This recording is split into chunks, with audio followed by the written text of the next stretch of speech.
Greetings from Haventhrone, City of Immortals.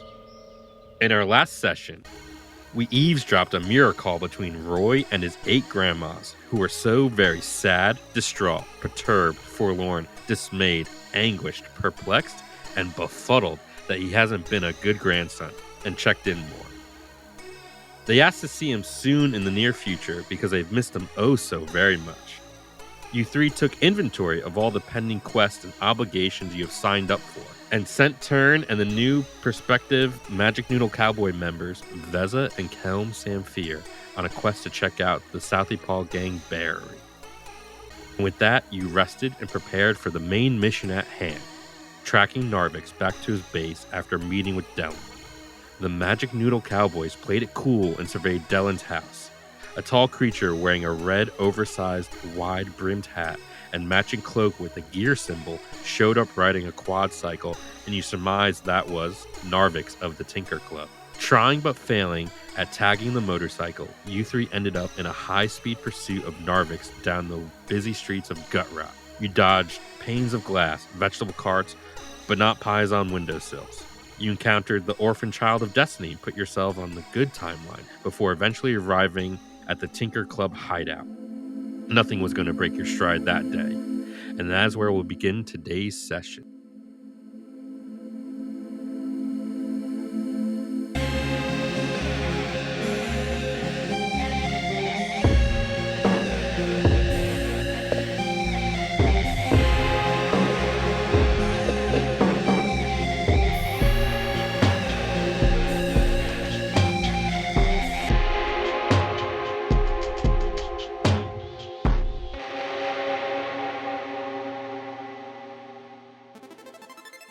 You all stand before the Tinker Club hideout.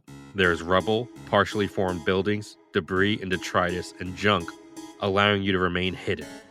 The Tinker Club is surrounded by a wall 15 feet high of spinning gears interlocked that are rotating at various speeds. Up to the left, there's also a small shack serving as a guard gate, which you saw Narvix pass by through just moments earlier. And with that, I will leave it to you. I see him walk through a giant cuckoo clock. Was pretty giant. What do you think the next step is, boys? Are we all just like peering over a building, just like our eyes? Yeah, absolutely. Cartoonishly. Are we by the building or are we by the vehicle hiding behind that? I forget where we left off.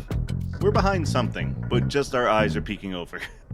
Yeah, you're behind some nondescript rubble. There's partially formed buildings, there's gears, there's junk. Think of like a yard of junk, perhaps. a yard of junk. Yeah, you've driven outside. There's a bathtub. Proper. Yeah, there's 2 bathtubs and 2 skeletons in it, and they're like looking at. I'm in the bathtubs just in case there's bullets. I'll be safe. Just in case there's a tornado. It's where all the left socks of Gutrot go to end up.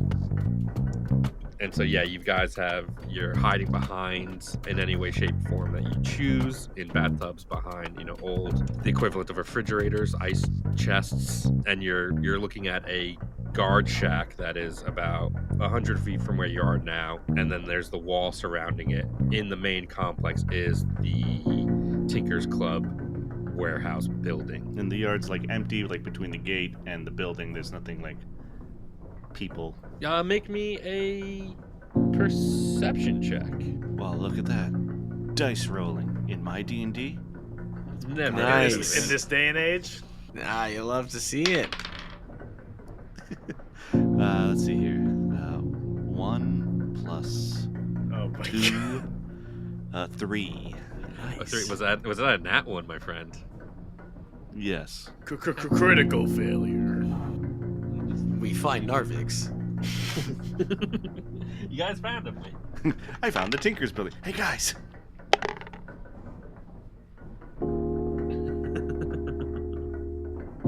With a 3, you don't see any patrols, you don't see any lights. It is nighttime in Gutrot, which, I mean, it's always dark in Gutrot to a degree. There's the ominous purple light that shines It's dark through. and purple, yeah. Yeah, so Is there like day and night, does the lighting of Gut Rot change? Yes. So during the day, when the suns pass overhead, because it's fantasy, so we have to have multiple of them. Of course. Yeah. They shine through the big giant crystal that is embedded in the skeleton in the mountainside. So that will illuminate Gut Rot and it'll make it brighter. It'll still have this purplish tinge to it, but you'll be able to see it more as normal light with like if you're looking through colored sunglasses. And at night it will get darker, but it's a city with magic, so there will be illuminated torches, but there's more darker and seedier ambiance to it.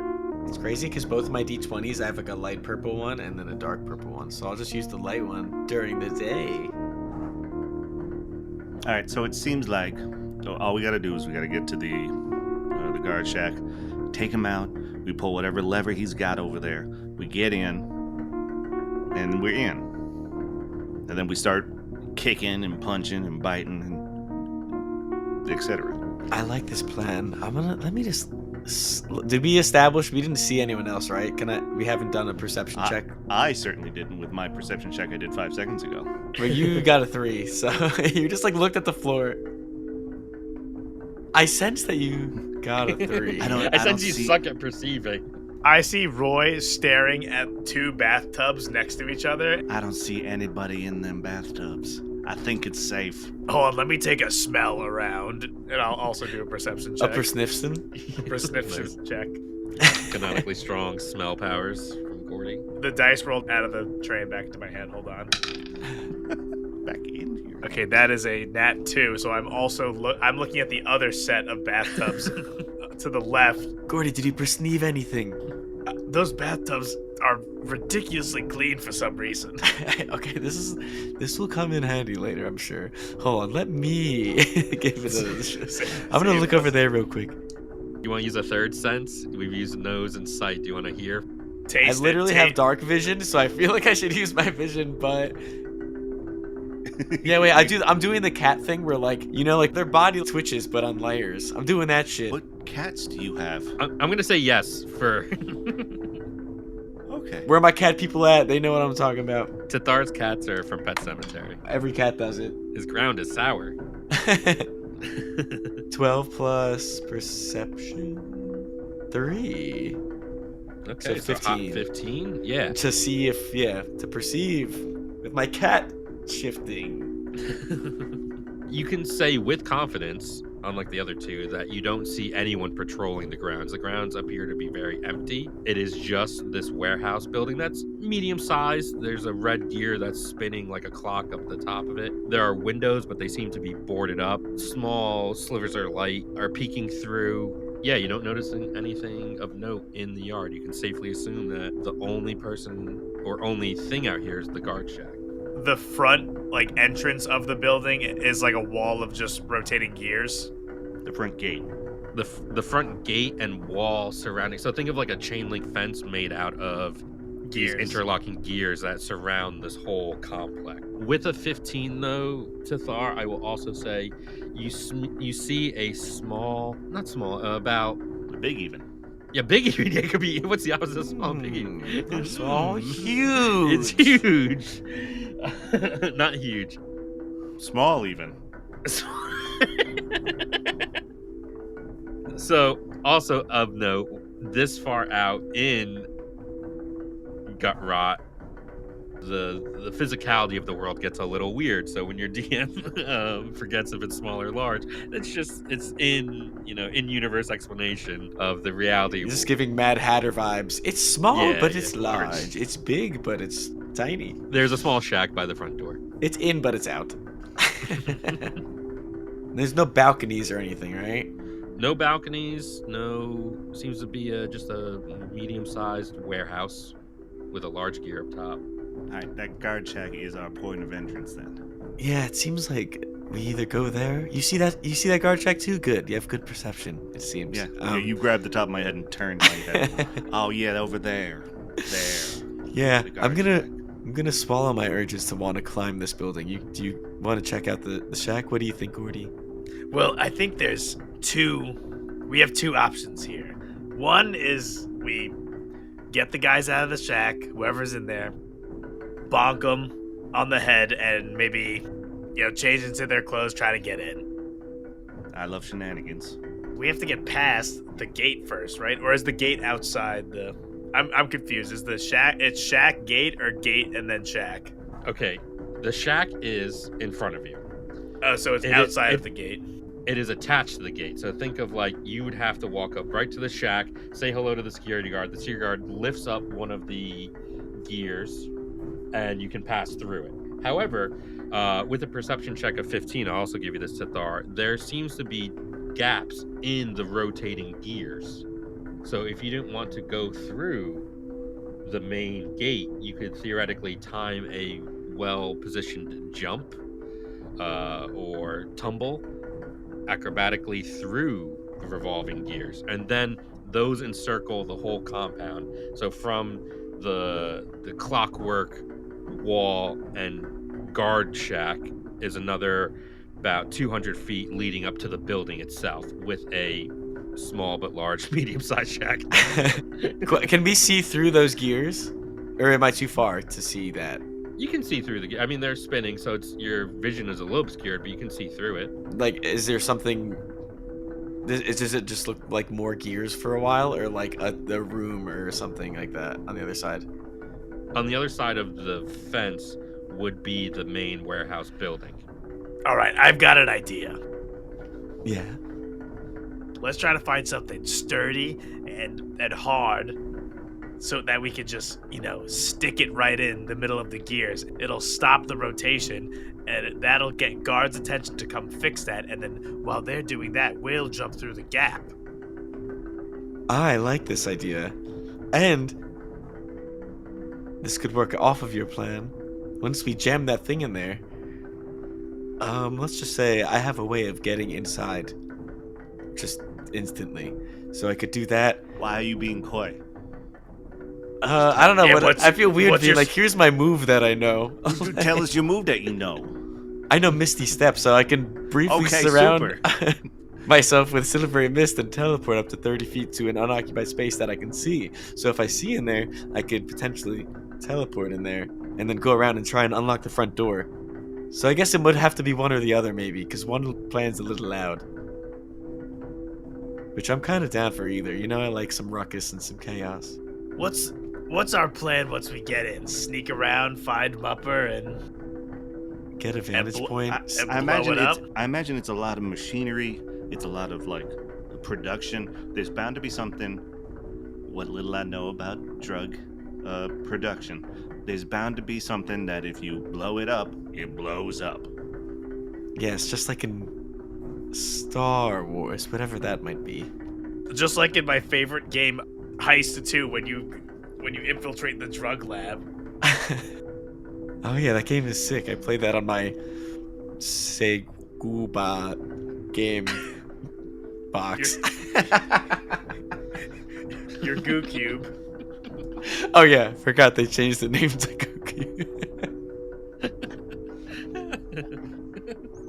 Stupid. So let's blow something up inside, and I'm gonna teleport inside. Alright, I'm gonna roll, I guess, investigation to try to look for something that can be jammable in this yard of junks. Something jammable. Okay. Into the fence. Does anyone want to help him search for junk? Sure, I'll help. Yeah, if you see something we can stick in there, let's stick it in, baby. Okay, then you can roll with advantage because one of your teammates is helping you. Okay. I'm here for moral support. That is a 4, and then I got a 7. There are about Plus 4 bathtubs. I was just saying, Roy points to the bathtubs. Make a bathtub mech, and we just fucking break it down. I suppose we could just huck this into the fence. What is the height of the fence? 15 feet tall. How do I know my jumping radius?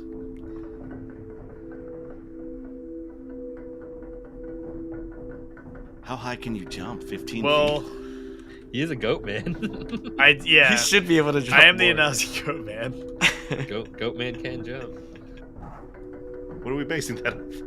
I have an ability called Mirthful Leap, which adds 1d8 to my jump, so my jump can be nice. Oh, you got that goated jump. Literally goat jump. Not to like give everybody, not to be like a downer or anything, but like I think we're overcomplicating it. There's a dude with like a lever to the front door. Let's just boop him very hard. How about this? Now that we've discussed it for long enough, I will create a delicious meal for this person that is in the shed, and like in those old Goody Tunes cartoons, I'll create a stink line that will attract them out, and then that's when we bonk them on the head. Okay, I'm ready. I start running to the left a bit, or line myself up with a vantage point, so when the door opens, they're in my line of sight. Okay. I'm perched behind an old dilapidated... Do cars exist? It's a wagon. Yeah, wagons exist. Vehicles exist. Apparently, Roy has proficiency with all land vehicles. Good to know. It's what the book says. Well, I don't. It's supposed to be of like one specific vehicle that like is relevant to your character. That's not what you say. I didn't say it. I wrote it. That's not what you wrote. You should have inferred. Anywho, while moving through the junk piles, can you roll me a stealth check at disadvantage? All of us? If you're moving like... Yeah, I guess we're all moving towards the shack. Yeah. With disadvantage? Oh, that's nice. Yes. Well, good thing I got the bad one first. Damn it. Oh, that's nice. 11. I got a 13 total. Okay. Tethar. I don't want to tell you. I got 11, but I could maybe use my cloak here. I definitely could. I think it just gives me advantage, though, and my first one was... So you just have regular smegular stealth roll. Yeah, I get an 11. I'm not going to use it. Okay, you guys all take your time nimbly walking through this field of misplaced junk. You know, someone steps on like an old piece of ratty metal and it shakes for a second, but someone else grabs it just to keep it from falling. That was Gordy. He picks that up. That's for Gordy for later. Do I see any rocks along the way that I could pick up? Just one. Are there rocks? That's so wholesome. Yeah, there's plenty of rocks to choose from. I get one nice rock. You're jealous I got a scrap of metal. No, I'm plotting, I'm planning, I'm five-heading you guys. You'll see. You'll all see. Yeah, add one cool rock to your inventory. And one piece of metal to your inventory if you want. Gordy, is that the one piece? Alright guys, so I'm gonna start cooking. Get ready, alright? I pull out my blunderbuss. Ooh, both are pulling out. like you guys are doing something. Roy's the only like serious person. I have my gun. I pulled out my gun. Gun, yeah. I'm sorry, my version of a gun is cooking. So this is performance, right? This is when a I cook. Performance check, yeah. But if I'm cooking, I get double. I just want to make sure I'm not breaking this fucking game with my cooking Already skills. broken, my friend. But we'll run with it. So yes, your cooking is perception. As a bard, you get double? He gets double proficiency on performance. I get double. Well, so my gourmand skill, you gain proficiency with cooking tools, and if you already are proficient with them, which I am, you add double your proficiency bonus checks you make with them. And I guess this is a performance check. Yes. So I'm gonna make the ultimate late night food that somebody just like half asleep with their feet up at a security desk would want, and that's a fucking double cheeseburger, just a dirty ass cheeseburger, greasy, dripping with cheese, and just cooked onions, double patty all the way, baby. Extra sauce. We're gonna need a Gordy cookbook eventually. Yeah, baby. Oh, the merchandise never ends. It never ends. Dirty double cheeseburger. Gordy pulls out his magic scroll that forms into a small cooktop, and I only open it like just a little bit, so it's like the size of like a frying pan. I just pull out all this like ground beef and onions, and it just starts sizzling along the cooktop, and I toast the buns, and that smell is just becoming like this coiled snake of delicious smoke that is going into the security shed. And that is a 10 plus 12, a 22.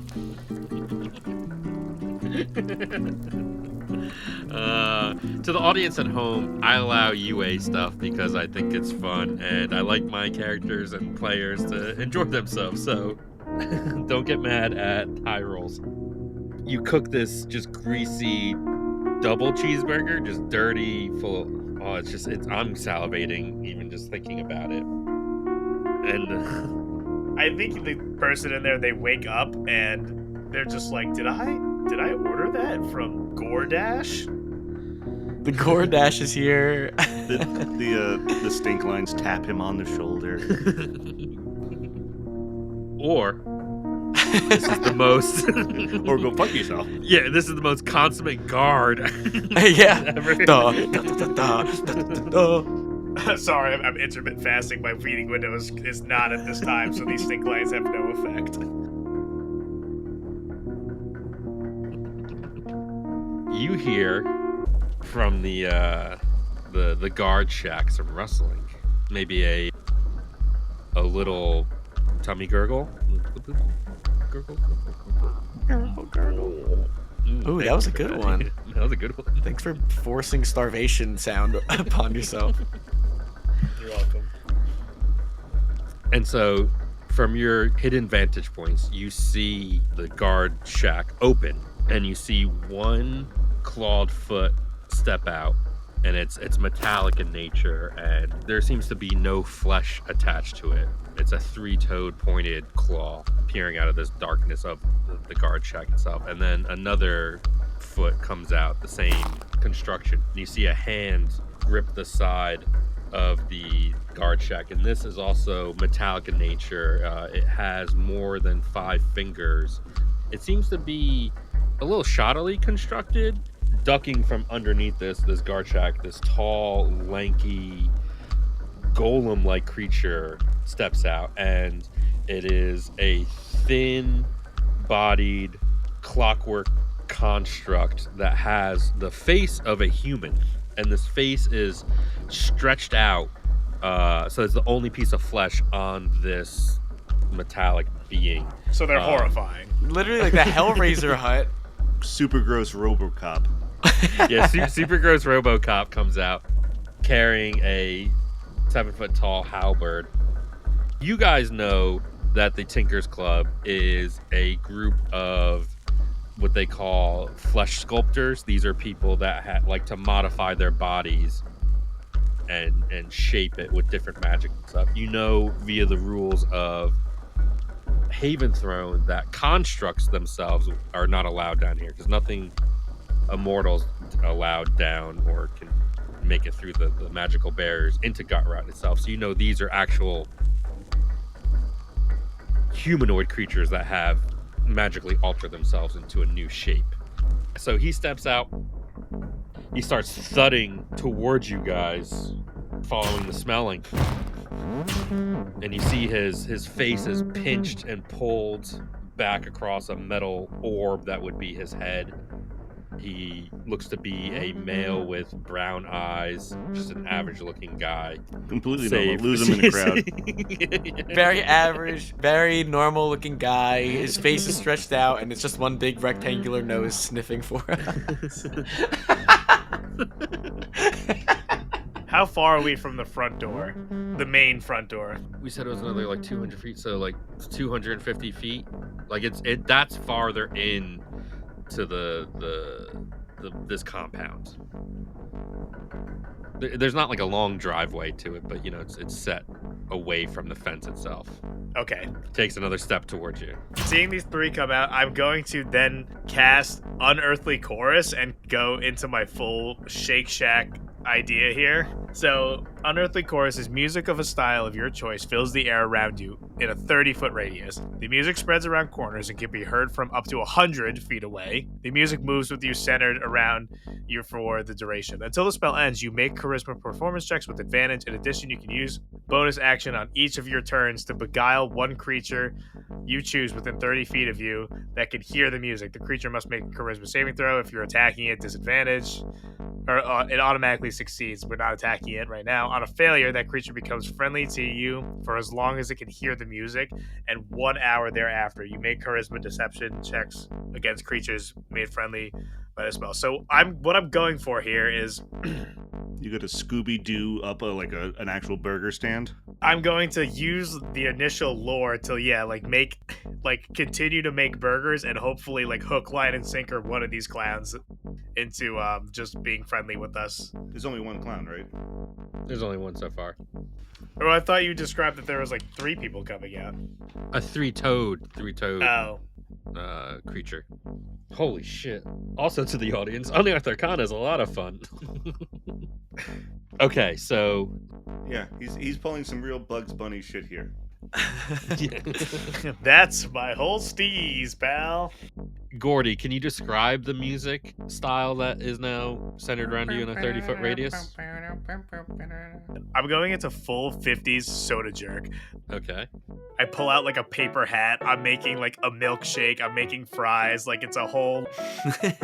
I serve it on a plastic tray that I found. It's the metal scrape. It's the metal piece that I found on the floor. I'm serving it on that.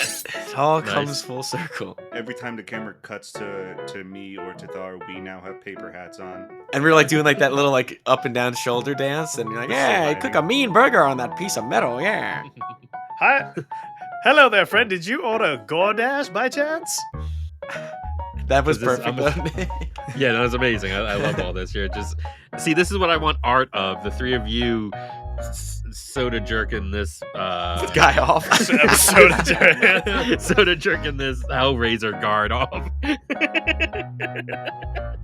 Okay, and so the spell ends, you make a charisma performance check with advantage. In addition, you can, as a bonus action on each of your turns. Wow, this is so... Oh my god, it's broken. Sorry, in a fun way. Is this something that you're looking up, or you're rereading Nick's move? I'm rereading Nick's move. Basically, you can do charm person as long as you concentrate for 10 minutes on each of your bonus turns. And then you get it with advantage. This creature must make a charisma saving throw. If your companions on a failure, the creature becomes friendly for you as long as it can hear the music. Yeah, that's a sick move. I'm going for as long as he it's instead of the music spreading, it's the smell. Yes. I told you it's all smell based content. Perception. Perception.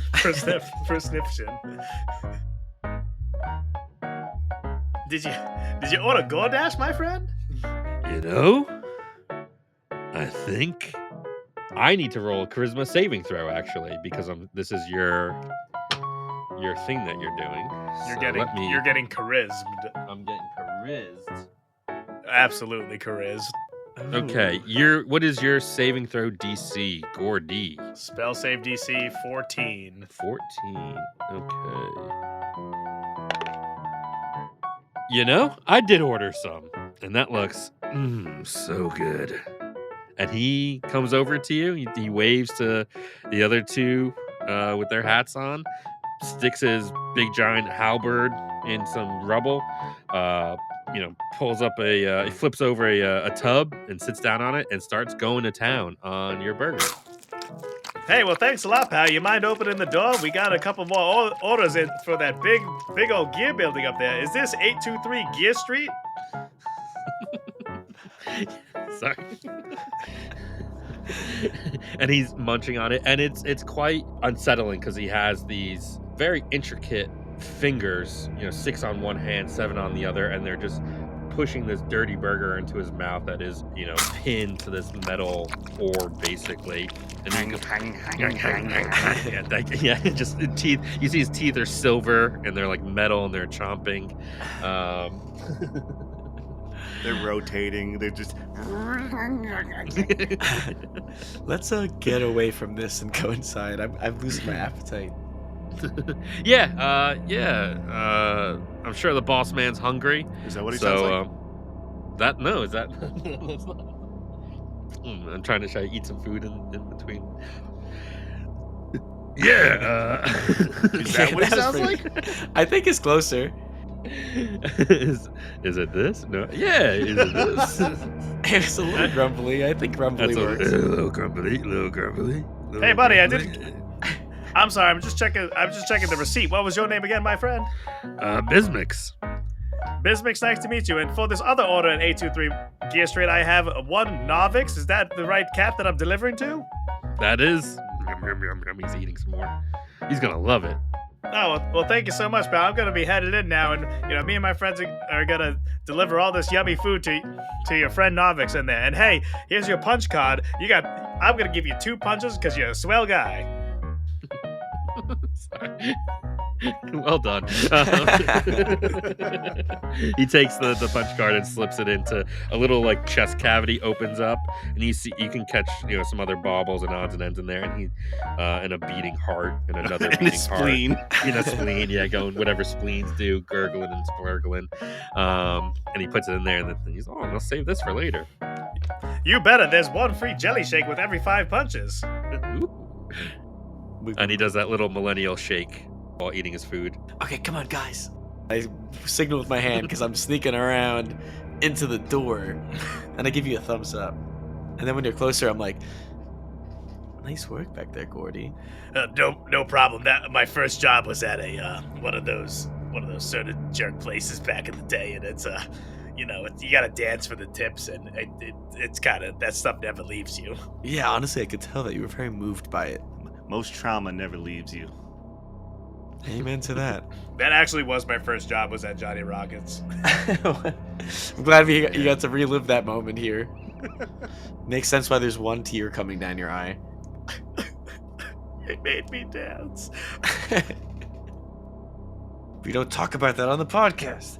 Okay, where's the door? So as you guys approach the gate, it's a spinning gear essentially. You look to the left, you see the open guard shack. Inside there's a magazine, Flesh Rippers Monthly. I have this one.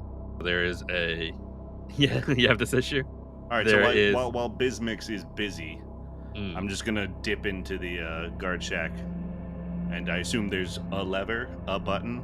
Well, no, he let us in. Not But yet. it- No, he didn't. He's Oh. sitting on the tub eating. Well, let's just let ourselves in while he's having fun. Okay. Roll me in and yes. Oh no, I thought I asked him you gotta let me in because I'm going to deliver to Narvix. He's in there, right? And the burger's so good that he's still a little Oh. distracted by that. Hey, Bismix, you mind letting us in? I'm on a time crunch here. I got multiple orders to deliver out today. I quickly put my paper hat back on. His head Same. swivels like an owl 360, so his body's still facing the opposite direction. Yeah, let me come over and I'll go do that for you guys. And then he looks a little inquisitively at Roy, who was going into the shack. I was just looking at. I love Flesh Rippers Monthly. Oh, you love Flesh Rippers Monthly. I've had a subscription for years. I know. Last month had quite the pinup girl in the centerfold. My God, golly. Yeah, she went all over the centerfold and the next page and the next page. Next page, yeah. He walks up a little less menacingly, still a little creepily, pushes past you guys and goes into the shack and pushes the only button that was there. I don't tell all my friends this, but you look like a man of class. When I once look at that magazine, I rip a little bit of my own flesh, if you know what I'm talking about. I'm He's- sorry, I can't handle you right now. You don't like my 1950s soda jerk? I love it, and it's unsettling on so many ways, and I've never heard you make this noise before, so it's just melting my brain right now. it's always lived within me, I guess. Yeah, I know, I'm scared. This is great. I'm just gonna go in. Just go. But yeah, he's saying just go jerk off in there. This was my ploy the whole time. Tethar, do you think you're the sneakiest one of us? Hands down. I sure hope so. What if I made you for this next encounter maybe a little bit incorporeal? What do you have in mind? I feed Tethar a French fry. Can it be a hot dog? Yeah, I feed Like a spirit hot dog? Tethar, real quick, Tethar gets inspiration for that. The audience won't know this, but we're very hot dog based in this hot frame, dog based. I take a loose, unbunned hot dog, cooked, and I feed it to Tethar. And as I do, I cast invisibility. I eat it like a cat with like the tongue where they just like lick it till it's gone. Well, I hate that. A creature you touch becomes invisible until the spell ends. Anything the target is wearing or carrying is invisible as long as it is on the target's person. The spell ends for a target that attacks or casts a spell. So for all the artists out there, that's Tethar licking Gordy's hot dog that he's feeding him. Go. Sweet, I'm invisible. Okay, so yes. Let me sniff the direction that I must go in next. Now that you can't be seen, Roy and I are going to be making a loud, stinky ruckus in this place, and maybe you can kind of go on your own mission and find Mupper or find out how we can blow this place to smithereens while we kind of case the joint in the front half. I like that. It's honestly what I had in mind. I was just curious about how we were going to get in here. That was quite impressive before. If you get in trouble... We'll use the gang stones. Yeah, the gang stones. Yeah, the gang stones. The stones that for the gang. The stones that we got from the gang house that make us a gang. The gang stones. Right. Good luck, boys. And remember, you got the noodle in you. Don't slip up. You got the noodle in you. Okay, cool. Be safe. Love you, bye. I guess Roy and I walk up to the saloon-style gear doors. Okay. let's put a pause. We're at Roy's house. Yeah, Roy's house. I knew this was popular. 1. You have just made it into the compound. As you pass through the whirling fence of interlocking gears, you step into the compound. The gate gear shuts behind you, so you're now enclosed in this scenario. About 100 or so feet in front of you is the warehouse itself. There's nothing else on the grounds besides the warehouse, and now you can see in full view that there is a small, medium, or large shack right off to the right of the main entrance to this building. The main entrance to this building is a garage-style door that would, fold up the way garages do because it's a large warehouse. There's nothing else on the grounds. You're encapsulated in this area by the fence that surrounds everything. Think of like a big circle, and in the center is the warehouse and the small, medium, large shack. Tethar, you are now invisible. And you're made of lightsabers. I just start spinning around, killing everyone in sight. Even the younglings. The younglings. Gordy, as you cast invisibility, you now have this choice. The unearthly chorus will drop because both require concentration. Or I make Tethar invisible. Which honestly, even if you don't want to do that, I still feel comfortable enough exploring stealthily. Yeah, we're going for. I think we're gonna continue with Soda jerking off this entire compound. Yeah, we already doubled down on that bit, so we might as well see it to the end. Okay, so mind you, music now is playing 30-foot radius. It's smell. It's smell. Well, yes, you can be noticed or perceived within 30 feet. Is what I'm getting at. And then Also up to 100 feet away, because the smell lines go around corners and can be smelt from that far away. So just so you know. Well, that's kind of like the idea for his like marketing. Like, how else would he get better and like more customers unless like they smelled, No, I'm not. This is not a judgment. I'm just stating. I know. I'm facts. just giving him a good alibi for NPCs. Yeah, I think there will be a time and a place when service ends. And it's not till 10 o'clock. We're open real late for low gut. I'm sorry, I fed you that non-invisibility hot dog. I could have sworn that it had invisibility on it. It's okay. I was hungry. Here's another hot dog. I hate this. If you want to break off, that's fine. I think Roy and I can continue forward, right, Roy? Right. And I don't really think that this is my regular voice, but it's... No. I don't know what But I like it. You're stuck. I'm trying to whisper and be Roy at the same and Making me a little bit Gordy southern. at the same time. My, you're giving me the vapors. He did the soda jerk thing, and now he's out of control. He's out of control. Listen, while I'm casting on Earthly Chorus, I have to be in this. I have to be in this state, or it'll break the blessing / curse of the chorus. Makes sense to me. Also, I love it.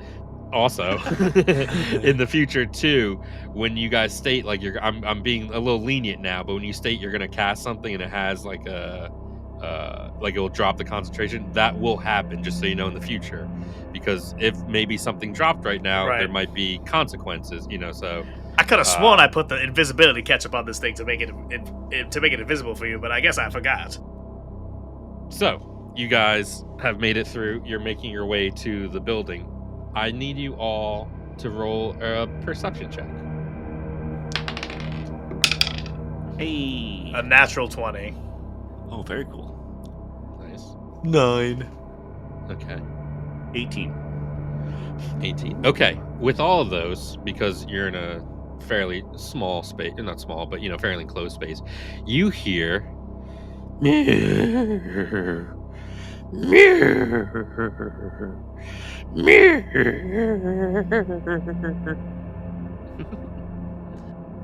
Are those the distressed whines of a Mupper? And as you get a little bit closer, just like you take a step forward, you can perceive from that small, medium, large shack, a long metallic tendril shoots out and like sinks into the ground, and it's a clawed tendril and it grabs the ground. Then another shoots out and grabs the ground, and then a third, and then a fourth, but this fourth one doesn't have a claw on it. It has a spinning and whirling buzzsaw attached to it. And then another tendril comes out, and attached to that is a spinning drill that's just winding itself up. And you hear these machinations, these noises, and the rev, the RPMs of these drills and saw blades are revving up, and crawling out of what appears to be, you can surmise, a doghouse of small, medium, large in nature, is this metallic orb that is patchwork with metal and magical rivets and these long metallic pulsing tendrils coming out of it. And in the center, you see what was once Mupper. Hell's blazes, they made Robo Mupper. Rubber. They made Rubber. No. So a cyborg Blumpkin. It's not a Blumpkin, it's a Blumpkin. Also, thank you for remembering that, because it's been quite a while since we've said Blumpkin. Since we said Blumpkin in real life. None of those words are in the Bible. And so the Blumpkin is normally a round, fluffy, white furred creature with the tongue hanging out. They roll around a lot and they make little mew mew mew mew mew mew mew sounds. But what you see before this is an affront to any sort of god that you would worship. Mew, meow, meow, meow, meow, meow. Kill me. I think it was more meow. of like, but a little more drawn out. So it seemed peaceful? Yeah, friend or No, you're going to all roll initiative, because I thought those hungry. were sleeping mews. No, those were pained mews of existence. I don't think that's one of your customers, Gordy. Alright, hold on, let me roll for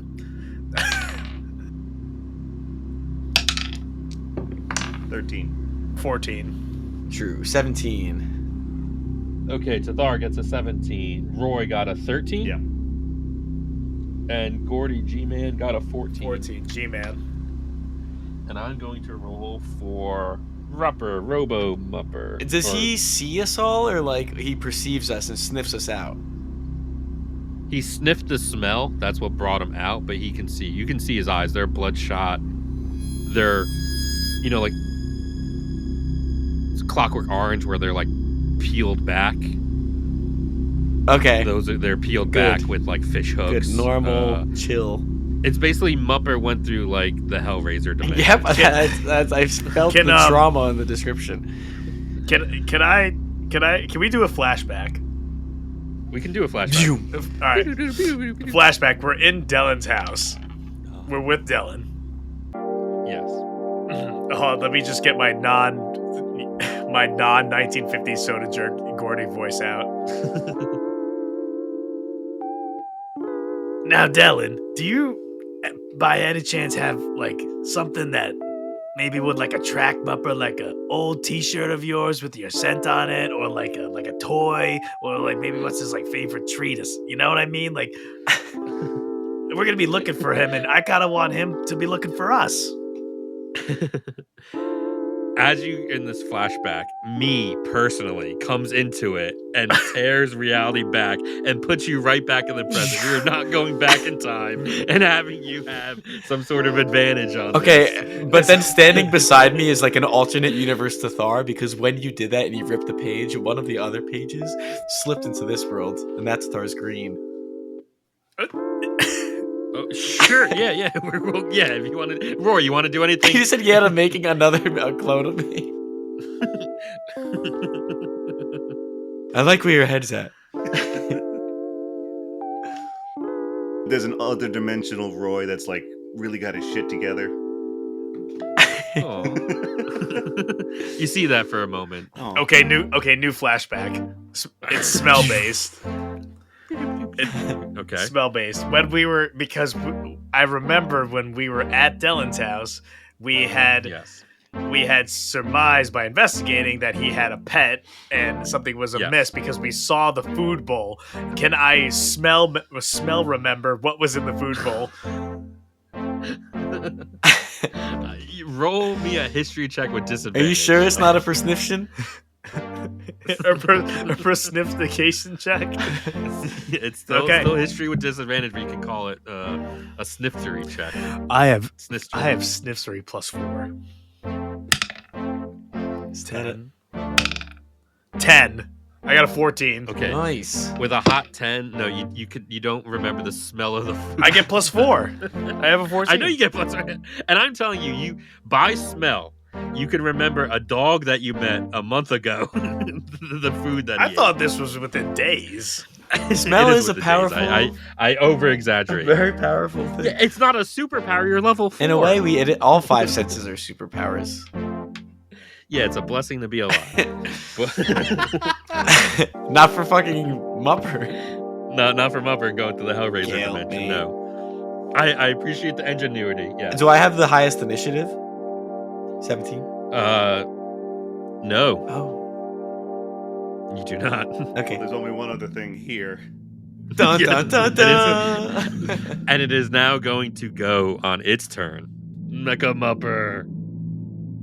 Mecha Mupper is better than Rupper, I think. Yeah, Mecha Mupper's the alliteration is better. I have an idea, boys. I'll do mine, and then you guys save yourselves. As you're doing that, Mupper is going to Mecha Mupper, please. Excuse me, thank you. Yes, I do want to use his true name now. Mecha Mupper just barrels towards you guys, closing the distance. The tentacles are reaching forward first and dragging this orb-like body that's 10 feet up in the air now. The blades and the claws smash and gnash against each other as he moves. I'm going to need you all to make a wisdom saving throw, because the sight of this abomination is causing you fear. I got an 18. 10. I got 12. It's not magic, right? That's doing this. This is this is magic. Oh, I have magic resistance. You have advantage on saving throws against spells and other magical effects. Does that count? That would count. May I ask how? Just out of curiosity. I think it's from being a satyr from the. Oh, because you're. Fae. Yes, it is a satyr. The satyr has advantage on saving throws against spells and other magical effects, magical resistance. Ooh, hell yeah! I love this. Yeah, this is great. Okay. I now got a 19. All right. My advantage. Roy and Gordy, you were able to steal your resolve. You have lived in gut rot long enough to witness the horrors and fear and abominations that this place, gives you on the daily. However, Tethar, you are at seeing this once cute creature. Well, you didn't see him before, but you guys know what Blepkins. Can I tell you why I'm scared? Yeah, tell me why you're scared. At seeing just the misery of Mupper dying and being a little bit saddened by knowing that Mupper has died in our quest in Dellen, I think of someone, a loved one close to me that recently died, and thinking this potentially being a fate of them coming back in this misery state, and it triggers a panic attack. Oh, so it's not just like a dog v cat kind of thing. A little bit of that too, though. I love it all. That's amazing that you have trauma.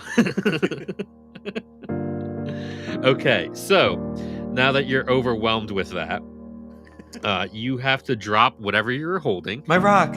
While frightened by this spell, a creature must take the dash action and move away from you by its safest route on each of its turns, unless there's nowhere to move. If the creature ends its turn in a location where it doesn't have line of sight of you, the creature can make a wisdom saving throw. On a successful save, the spell ends for that creature. Now that you're enclosed with it, this is going to make it a little bit more difficult, unfortunately. If the creature, which is you, ends its turn in a location where it doesn't have line of sight, you're able to make a wisdom saving throw. But currently, there's nowhere to go because the gate behind you shut. Okay. And you have to move away from Mupper, and Mupper's in between you and the building and the small doghouse. So Tethar is just gonna fucking panic in every direction around this yard. Yes. Could silvery barbs affect it? One reaction, which you take when a creature you can see within 60 feet of yourself succeeds on an attack roll, an ability check, or a saving throw. No, so it was you failing the roll itself. Oh, right. Okay, I rolled, not them. Okay. Yeah. Just seeing if there's anything I'm missing that I could maybe. No, that would have been that's a very good, thing to have out of pocket. So currently, Tethar is feared, and then Mecha Mupper is going to make its second attack. This is going to be a melee attack, as one of the whirling blades is going to come and hit. I'm going to roll to see who it hits to make it fair. Roy is going to attempt to attack you with just the saw blade that's coming right at you. Okay, you gotta roll to attack me, right? I'm gonna do that right now. Cue the Mupper battle music. Boom. Oh my god. Go. Mecha Mupper theme OST. Mecha Mupper just rolled a critical. He's coming out strong. The gang dies in an Amazon warehouse. All I'm saying is I gave you guys ample days to prepare. This was a boss fight. What was the preparation for criticals that we should have had? Just checking. Okay. Live better. More armor. Yeah, do better. More armor. Okay, so I have a critical hit deck. Oh, good. You're going to maim me. I'm going to maim you, yeah. So you tell me when to stop shuffling. Okay. If you can hear it right now. And then I will pull a card from that. You have to tell me to stop at some point. So, this is good content. Keep it going. 12 more seconds. Okay, fine. Stop. Okay. Flipping the card. Death. This was a melee attack. Okay. That was a slashing because it was one of the whirling blades. You take... I've heard that. This was a dangerous card. So there's different levels of cards. There's dangerous, life-threatening, deadly even, embarrassing, a setback. So there's more setbacks than there are dangerous, and there's very few life-threatening. Cool. But they're in there. All right, you will take triple damage, Ooh. and you have disadvantage on strength, dexterity and constitution base rolls for 1d6 rounds because you are bleeding from this massive wound. I hate that. Roy, no! So you see Mupper's tentacled buzzsaw just comes across and just hits Roy right in the chest. So I'm going to roll damage now.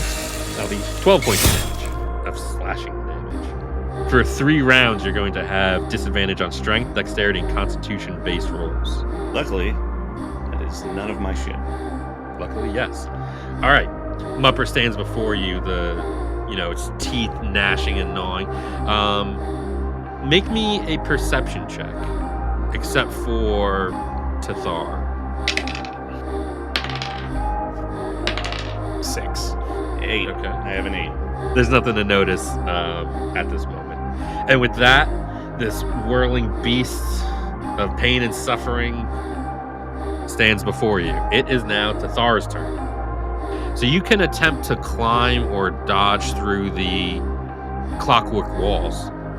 How far away from that are we, though, now? You're only about 15 feet from it. Yeah, I'll run that way. Okay. You're running away from the warehouse? Because I'm feared. I have to. Yeah, you have to use your action. So I action that way. I'll go up and I'm going to run towards it and run up and over it because I have mad climb skill. Okay. Since the clockwork wall is, constantly moving, it's going to be a little difficult for you to, climb. So roll me it's acrobatics. Roll me an acrobatics check. I want to just double check if that's the correct. Well, how do you unfear? I have to get out of its line of sight, right? And then I have to pass a wisdom saving throw. Yep, you have to break LOS and make a wisdom saving throw. And there's no LOS break other than this way. So I'm just gonna break it. So I'm running. Is it far enough for me to run up the wall and over it? Yeah, you'd only be spending, it's 15 feet to the wall and then another 15 feet up. We'll house rule that you have enough to get over. Just make it easy. So what did he say? Roll Give me an athletics check. 9 minus 1. 8. 8 though.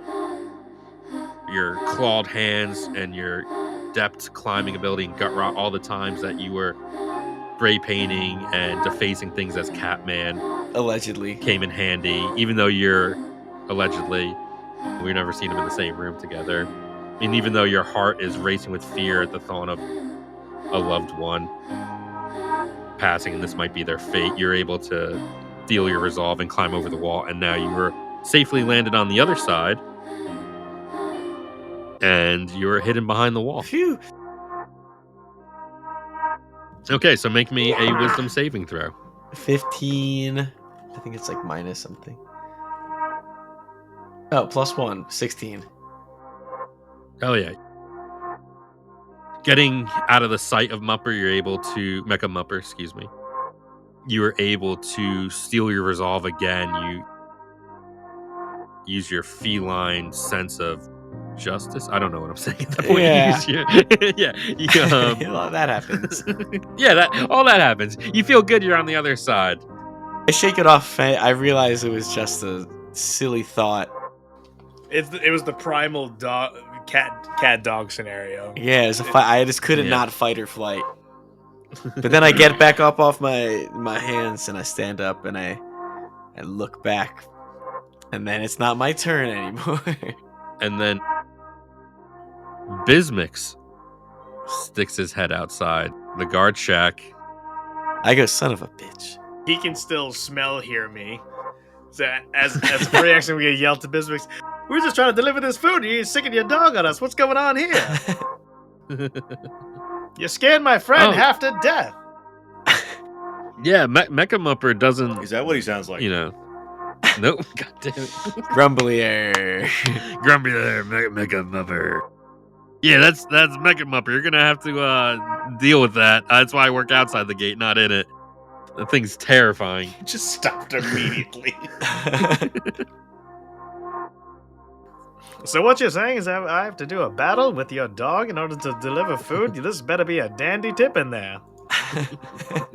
Ask my boss about it. He goes back to reading his His magazine. Okay, then we're going to move on to Gordy. Okay, I'm going to cast as a cantrip, prestidigitation. And I'm going to create a non-magical trinket or illusory image that can fit in my hand and last until the end of my next turn. I'm going to make Mupper's bowl that I remember from memory from 3 days ago.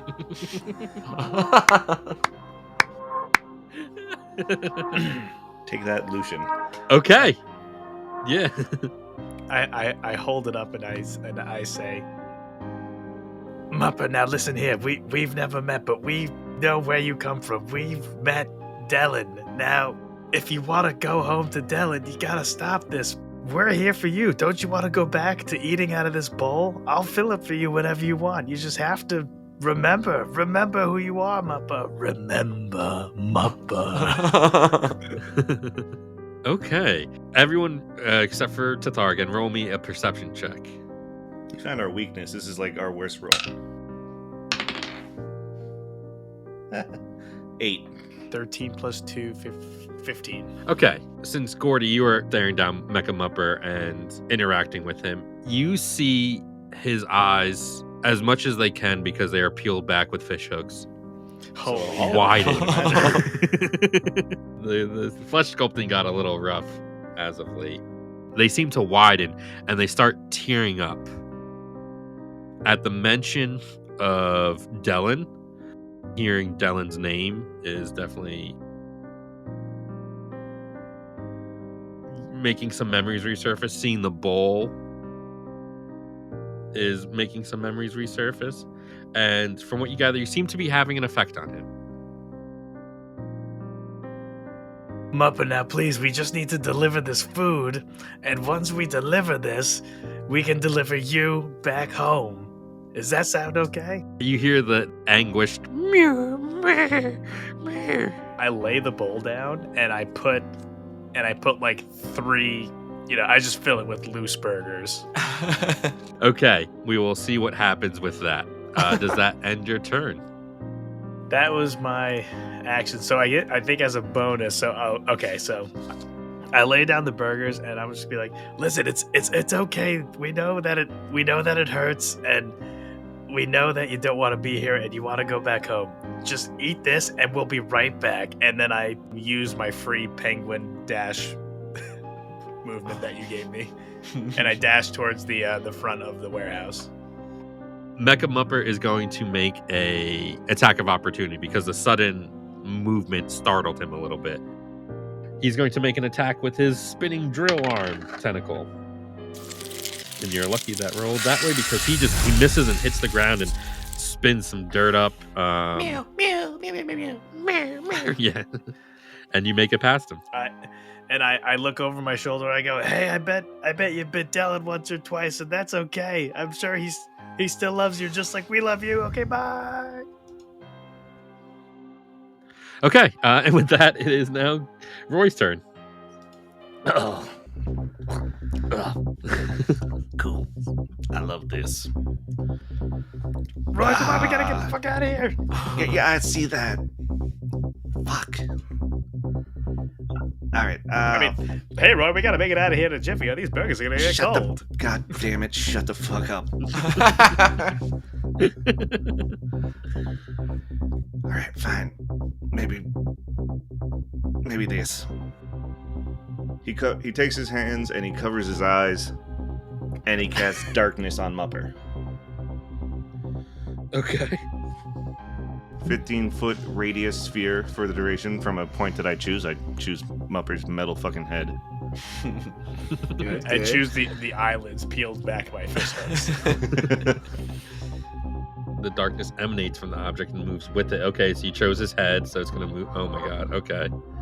It's going to like freak out now and run around his face against the wall. Yeah, That's fine. I hope so. Yeah, it's already died once. It's not dead. Yeah, but like inside. Aren't we all? says you can't Yeah, go okay. home. Who Let's says see. you You can't go bring back? the Mupper back, Cast even darkness though on his eyes- head, and then his broke eyes his are peeled own- back. Nice. All right, so yeah, you cast darkness on the creature that is already in a lot of darkness, and all you hear are now the ramped up meow, meow, meow, meow, meow. Even like before they were sad and anguished, now they're just frantic, sad, All right. and anguished. Since now he cannot see me, I will also take Yes. my free dash action and beat it following Gordy. Yeah, you beat it following Gordy. Woo. You guys move another 30 feet up, Well, I'll use my 60 feet. Yeah, 60 feet. I'll Alright. use my dash and my movement, And then your movement. Yeah. Okay. and then that'll end my turn. Okay. Next up is Bismix, who's just reading a magazine. I'm ready as a turn. Oh yeah, I'm gonna rip my fucking flesh to this. Holy shit! Now that my hands are nice and greasy from the burger, this is gonna be so lubed up. Oh my god. Which also I realize there's some mirroring going on because this happened with Tenkirim, also reading a newspaper while you guys are battling. Look, people are well read and gut rot. Yeah, just minding their own business. It's a good tenet of gut rot. Mind your fucking business. Yeah, it's another day, you know. Shit all happens all the time. This happens to every delivery man. Yeah, Bismix doesn't need to be a good guard when you have Mecha Mupper. So you hear Mupper just freaking out and frantically crying in the darkness because it is now scared and alone. I will process that later. Over a beer, right? Essentially, Mupper is a dog. And on top of that, you have someone that still smells tasty. So Mupper, and you can't tell this, but it's hard to describe, but maybe you would see this orb of darkness now turn around and just swirl and start facing the direction Does that feel like that orb of darkness moved of the two that on its x-axis or something? yeah. Like you can't see it move, but in your gut you can feel eyes peeled back by fish hooks. You know looking how at in you? like Dragon Ball Z games when like Goku and like another character use like an energy, like a ki blast against each other, and it's like a struggle. Now, is one of those happening with our smell versus my burger smell that I laid in his family dish? to a degree, but the thing is, you have that's just a burger smell versus an unholy chorus amped magic smell. Is it unholy? It's unearthly. Which was it unearthly? Excuse me, unearthly. And from the orb, you hear, phew, and out of the orb comes a firebolt in your direction. That motherfucker better be fucking rolling with fucking disadvantage. Hyper disadvantage. It hits the door and goes wide and just misses the two of you. Does it like damage the door? No. I love you guys. You too, buddy. There's a little singe mark. Oh, okay. I love the way your minds work. And then you just hear the mashing of claws and saw blades and drills inside of it as he makes his second attack. You just hear it. You just hear ching, ching, ching, ching, ching. I'm pulling out my gangstone of far and wide speech. Okay. Come in, Tethar. Come in. Do you read me? Yeah, I could still see you guys too. I could like kind of hear you from over there, but like I could hear you really well through this. Is that what you sound like? That's like my commando mode voice. Over. Over. You guys all right over there? No, I'm not all right. I saw him miss you. Yeah. What's up, Gordy? I think I was able to get to him using my prestidigitation, and I made him remember something from his past. It kind of made him go wild, and honestly, so did the darkness. So I think what we do now is we gotta get the door open, and we gotta sling this fucking chaos ball of nightmares in there, and that'll kind of solve both problems. I actually literally agree with this. I also think this is something that should happen right now. Okay, yeah, I'll be right there. Over. I agree. The exact opposite way of doing that. You made the turn off walkie-talkie sound, then said over, and then said your message. Over. A wizard works in mysterious ways. Over. I certainly don't understand it. Over. Listen, so what we have to do now is get this door open and get Mupper inside all crazy. I think I can make Mupper crazy, but we just gotta get the door open. Over. We gotta go inside this little hut. If that was the guard door for the gate, this is the guard door for this door. We'll lure Mupper. Tethar, you go and open the gate. Okay. I'll be right there. Over. And then I get even closer to the to the gangstone. And I'm like, Tethar, don't forget to never break your stride. Okay. I climb back in and then get like 15 feet or so. Didn't it attack Roy? Oh no, it attacked Gordy, but that was because he left his. No, I am bleeding. Thank you. Well, you got It shot attacked- because of your own. Yeah, attack of opportunity. Oh, what? I swear to God. he just stood there. I just stood. I didn't anti-critical roll. I'll murder you. You ever think of the vibes you were putting out while you were just standing there, though? I'm gonna think about the vibes I gotta have when I rip off your tail. I'm gonna come over there and hug you. I'll, from where I'm at, I'll just briefly surround myself in mist and then teleport up to 30 feet to an unoccupied space that you can see, so right to the left of those boys by the door. Thrifty as theft, he quietly crept, the fog of shipwreck. I cast misty step.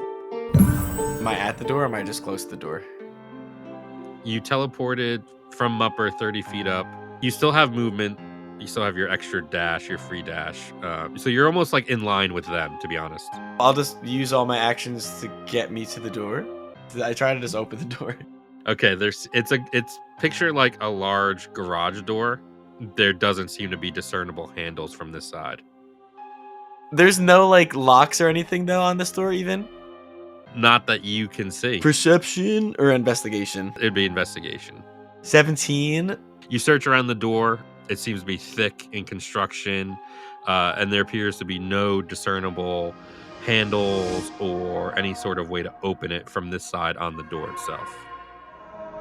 Is my smelly chorus attracting anything from the inside? Now that I am closer. No, it doesn't go through this. Nothing's drawn to your attention.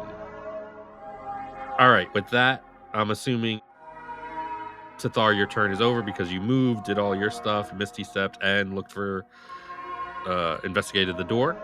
When you say like a garage door, does it look like an impenetrable door? Not an impenetrable door, like a garage door. It's, you know. Okay. Yeah. It's not fortified. Let's put it that way. Noted. Yeah, this is just a warehouse that was converted into their artist space. Got it. Whose turn is it now? It is currently yours, Gordy. Okay, I'm going to complete running to the so I have my back on the door. Okay. There. Yeah. You do. Yeah, you do that. Okay. Okay. I guess I'll prepare. What is it? The dodge action. I want to lure Mupper this way and then be able to dodge so it can like punch a hole. Okay. Yes, I see where you're going. That's the dodge? Is that an action Okay. preparing or? Yeah, let's say you're holding your action to dodge. And the way mechanically that would work is generally dodge doesn't work this way, but we're going to house rule it just because I love this idea. If Mupper were to come and barrel towards you, you would be rolling a dexterity saving throw with advantage because you're bracing yourself and waiting for it. You know this thing is coming at you. I will continue to cook furiously to just create more smell. Sure. To hopefully lure him. And I'm like, hey, Mupper, come over here. We got plenty of food on the table. Okay. Oops, I dropped a burger on the ground. Oopsie. Oh, you know when you drop a piece of food on the ground. That's what I'm going for. All right, Roy. This shed of indeterminate size, does it have like a window or is it just a door? It is just the indeterminate size opening. It looks like a dog shed if it were phasing in and out of existence at different sizes. Big enough to house Mecha Mupper. Oh, that's right. It had Mecha Mupper. Okay, so I might be the idiot. There may not be anything in there. I see your logic. All right, I'm still. I'm actually going to, considering everything that's happening, going to give myself a bit of space from Gordy, and run over to Mupper's house, and see if there's anything pertinent. Okay.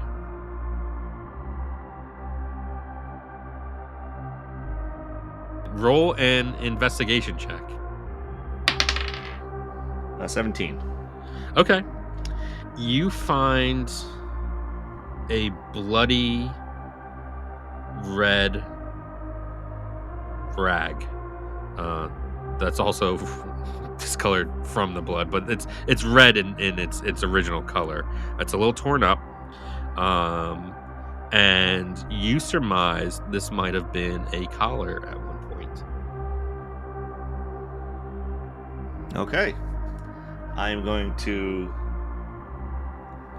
Let's see here. I'm going to grab the collar. Okay.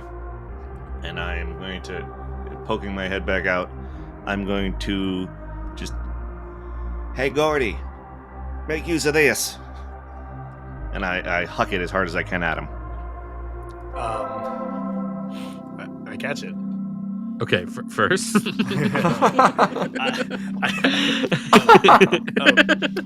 Sorry, Lucian. You wanted me to paint a word picture? I do a handstand and I catch it with my feet.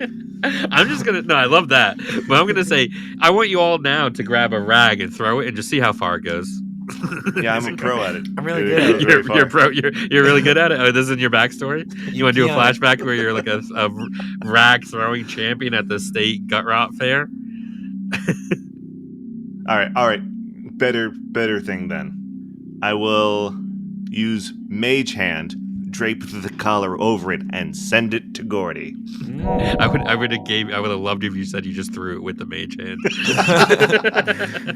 I put the Mage Hand behind my hand as like a backup. Angels in the outfield style. I was gonna say that you could probably tie it around a loose bottle of beer that you definitely have on you. I think we're really making assumptions about my personality. In media res. All right, yeah, no, you get the rag. I'm just busting your balls. It's fun, That's fine. All right, Gordy, you get the hand maged or the rag maged over to you, and now it's part of my smell. It's part of your smell. It is Mecha Mupper's turn. And you hear the anguish, and you almost like could make out like, for one of them is just a little off. Yeah, please end it. And this is rough. Yeah, you don't Nice. see any of this because it's in a magical thing of darkness. But now the orb is moving towards you, and it's barreling at a Yoo-hoo. Yoo-hoo? Yes, Who you said you? it's barreling towards you. Oh, Yoo-hoo. Yeah, at Gordy. At Gordy. The smell, he's locked onto that from before. He can also smell the previous collar too. And he barrels towards you, Gordy, and he climbs up the steps a little bit. And again, you can't see any of this because it's a big orb of darkness. I bet something real cool is happening right now. Yeah, somewhere. No, Cool happening it's inside. traumatic. You're welcome that you can't see it. No, it's traumatic and dramatic. And I'm going to have you make a dexterity saving throw with advantage because you knew this was coming at you. So this big orb of just whirling death, because inside this is a mashing bit of tentacles and claws and drill bits and blades and all sorts of just awful things that if it were to hit you would No fun time. yeah, it was no fun times. Gordy flashes back to a time where He was in ballet class.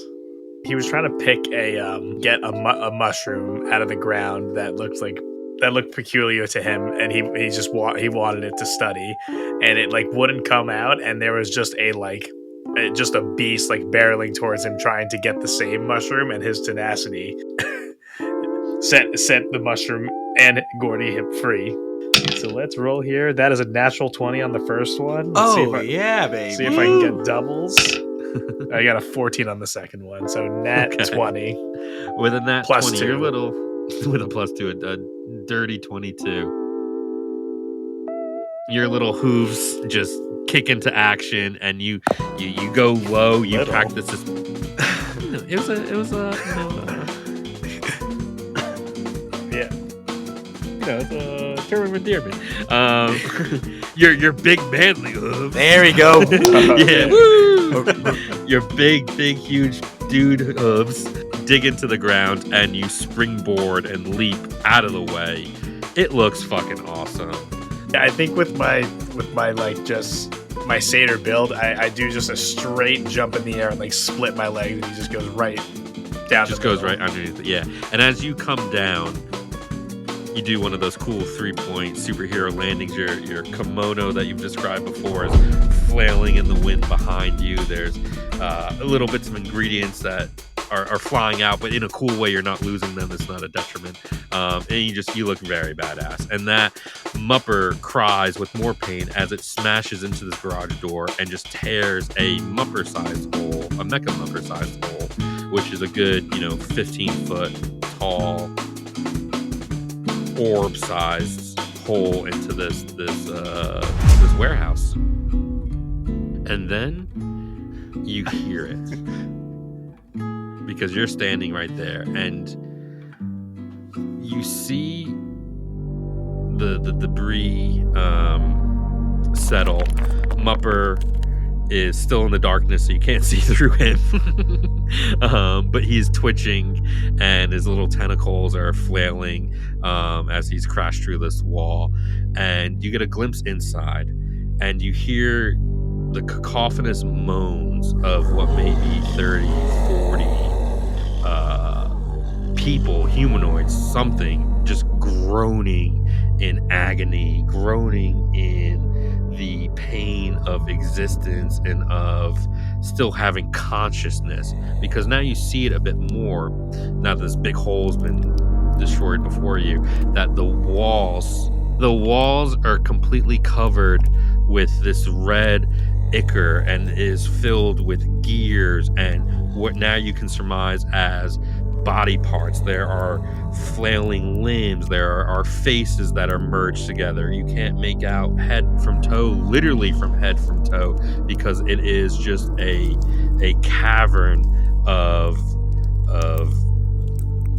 humanoid like schlop that is just mixed together.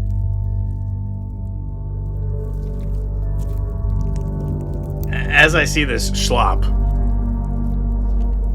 I'm going to reach into my bag and take out my jar of proverbial schlop that I commandeered from the two guys we met and dispatched on the subway. Mm-hmm.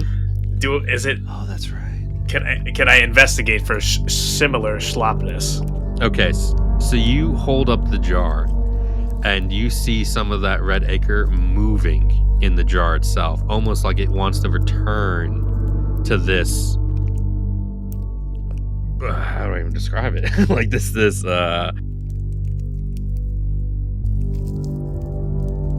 entity of a mass of goo and human and tabaxi and satyr and other races, dwarves, elves, all sorts of creatures, all just mixed together.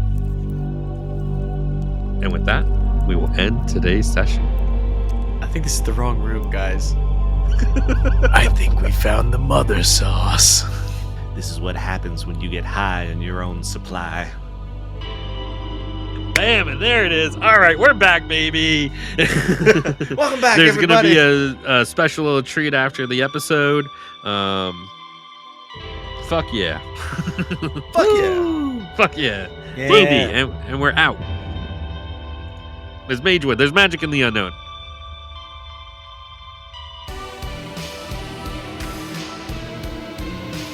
You've been listening to Haventhrone, City of Immortals. Storytelling, divining, and dining told by Lucian, the Mage King. Spell slinging and gang wrangling Roy, voiced by Eric Shuck. You can support his craft over at Happy Belly's Jars on Instagram to procure the finest, most decadent jams. Flavor-filled noodle-knitting culinarian Gordy, played by Nick Lizzo. Show him some love by following Savage Stadium on Instagram, where he crafts the comfiest anime-inspired rugs. Whisperer of Scrolls and Relinquisher of Souls Tethar, played by Jake Resnick. Editing and soundtrack brought to you by yours truly, Jake Resnick. Reclaim your vibe by acquiring a divine trinket of the Cosmovera, hand-forged necklaces, earrings, and more from your celestial blacksmith. Give Vibes by Virion, one word, a follow on Instagram. You can listen to me casting my bardic spells on the drums, performing in We're Ghosts Now and Fake Pockets on all streaming platforms as well. Thanks so much for listening. Until we meet again, and remember, there's magic in the unknown.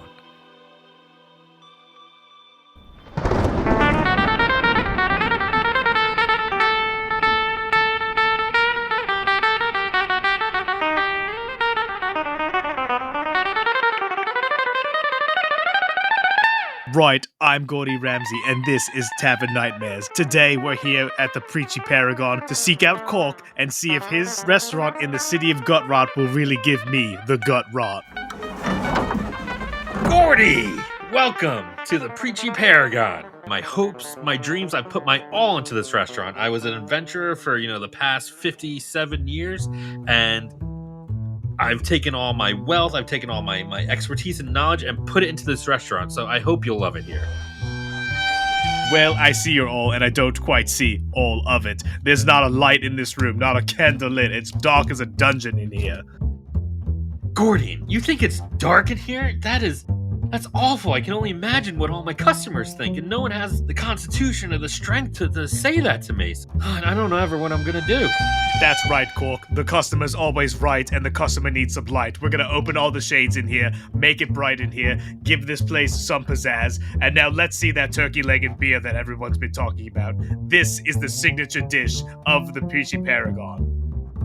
So, Gordian, this is a recipe that has been passed down from adventuring dad to adventuring son and daughters to adventuring moms and aunts and uncles that has been in my family for nearly 200 years. This is our pride and joy. I hope you enjoy it. Oh, God. What is that? It's both crispy and soggy at the same time. No flavor. Maybe I could wash it down with this beer. Warm as tea and flavorless as bathwater. This is what you call a meal? Right, we're gonna have some work to do here at the Preachy Paragon next time on Tavern Nightmares.